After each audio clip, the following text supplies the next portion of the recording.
Hi, Peter. Thanks for joining me. It's always a pleasure, Steve. Good to see you again. Good to see you again. We're talking about home sales rising unexpectedly. In July, sales ticked up almost a full point, 0.9%. That's rising for the second month in a row, despite, elevated prices and rising mortgage rates. Although the, negative there was a year-over-year pending transactions did fall by 14%. Regardless, we did see that uptick. Pending sales rose in the South of about 2%.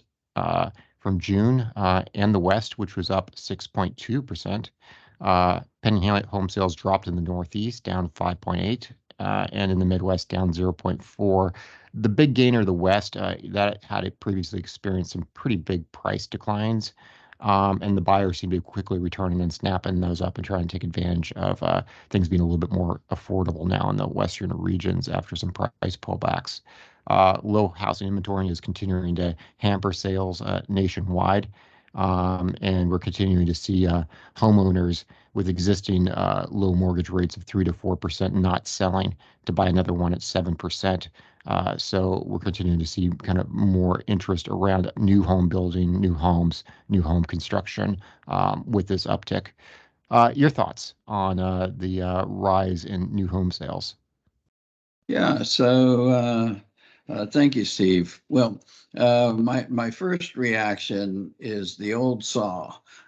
Figures don't lie, but liars figure.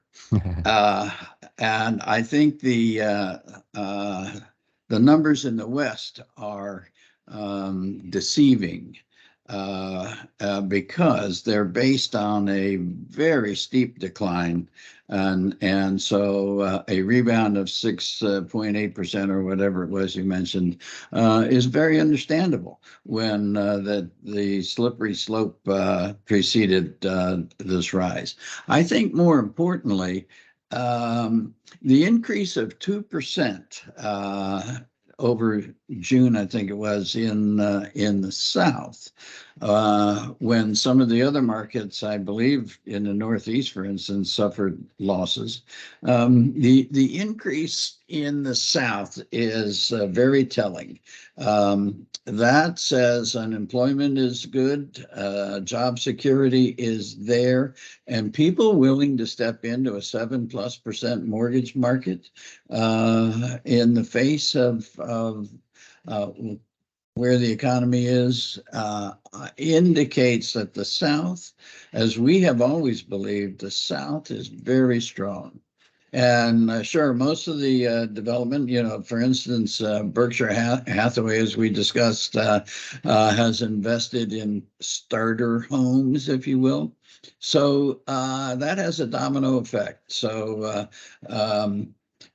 Starter homes are where it's at, and people anxious to move out of apartment living into their own private estate, no matter how small. There's motivation to do that, and so that's happening in the South, and it's a good sign for real estate investment in the South because. Like I said, it's a domino effect. When home demand increases at the bottom, it pushes to the top, through the middle, through the upper middle, and to the top. Well, I have one complaint here. You took all my good stuff before I could get to it. So I'm just going to echo you. Yeah, we as a company really do like the South. We see this as just further confirmation of that, and of course not so much just for homes, but for other segments, whether it's office, mixed use, yeah, retail, industrial, whatever. The South is a region we just really like because we see this trend as having quite a while to still run.